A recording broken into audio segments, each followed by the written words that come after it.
Hey, what's up, guys? We got another Spyderco for you. This right here is the Howard Viele Phoenix.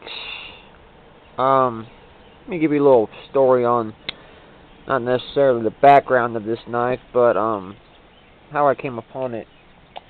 This knife, MSRP, is the most expensive Spyderco knife. It's about $349 MSRP, which is, in my opinion, ridiculous. It goes for about $260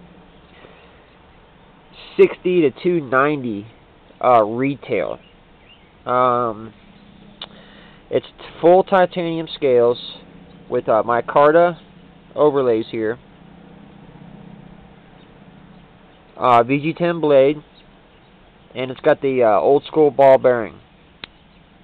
Not to be confused with the Manix, the new Manix 2 ball bearing in that.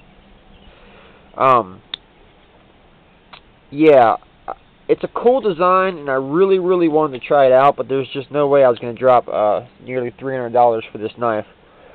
But they did discontinue it this year, and I happened to get this for $100. $100. Now, $100 is a great deal for this knife. So I dropped the ball on it, and I got it. So let me tell you about it.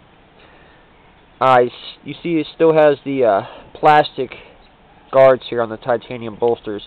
I'm not sure if I'm going to use this knife, or I'm not really sure what I'm going to do with it yet. I might resell it. I just don't know. I just don't know. It's kind of bulky in the pocket, so, but it's an awesome little knife. I really do like it. As you can see, the ergonomics are just insanely perfect. Let's see. Of course, you got the old school Howard Viele design here. And my good buddy Brian, Cutlery Novice, sent me in a trade this Howard Viele design from CRKT. So, as you can see, he's got these 3 dots here on all his knives. It's a Japanese sign for like power, vitality, strength. So that's kind of his signature. He always uses really nice grade materials. His knives are definitely distinguishable. I like this is one of my favorite Viele designs. Very nice. But onto this knife. It's got kind of a reverse tanto drop point kind of blade shape. Really nice blade shape for EDC. I mean, perfect. And with those 2 choils, I mean, you can choke up on this knife. It's just an awesome, ergonomically nice knife. You got micarta, very nice milky ivory micarta, and the handle scales are full titanium. Fit and finish is just amazing. There is some little black marks around here where they didn't completely buff the micarta, but it comes off with a little bit of WD-40. And it's got that ball bearing lock, very nice lock.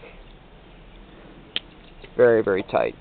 As you can see, the tang moves, the ball rolls on there, and then it's going to snap forward. It's exactly the same design as in the Manix, except the Manix has that it's a cage ball bearing. It's got 2 plastic inserts here, so but it's the smoothest lock Spyderco has. I mean, it's super smooth, very strong.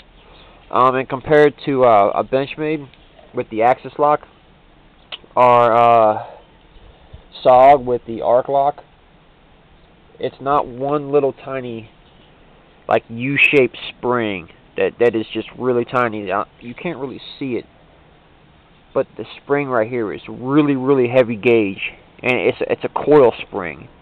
I mean, I can't see that really breaking. It's just, and the way it operates, it pushes back on it. You know, it's got pressure moving back. It's not like a Axis lock where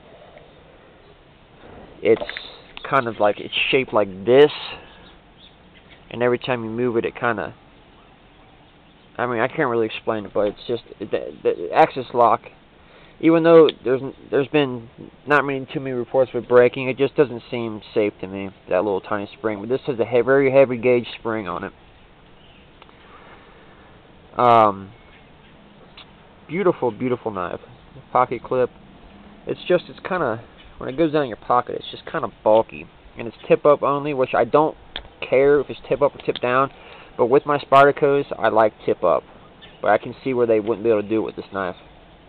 I mean tip down. But opens really, really fast.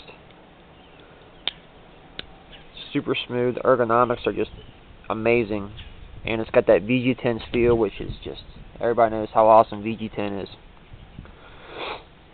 All in all, it's a great, great knife, and I think I'm probably going to keep it. But I've just got so many knives that I can't get that Fergt A100 out of my pocket. Seriously, I can't. I just love that knife. So that's one of the reasons why this film hasn't come off yet. I'm just not ready to use this knife yet. That A100 that's my EDC knife, man. That's my little doggies. So yeah, that's another knife review, guys. And stay tuned this week. I'm gonna have a bunch of knife reviews, and I'm gonna be announcing that the contest bid. So y'all be safe and stay sharp. And that's the Spyderco Phoenix. Discontinued. If you can get one, get your hands on it. Great, great knife. Let me give you some size comparisons real quick. Here's a Sage. It's about the exact same size as a Sage. So, let's see here. It's got a 2.5 inch cutting surface and a 3 inch blade. 7 1/4 inches overall. Perfect little EDC knife. Alright, y'all. You take care now. Be safe. Stay sharp.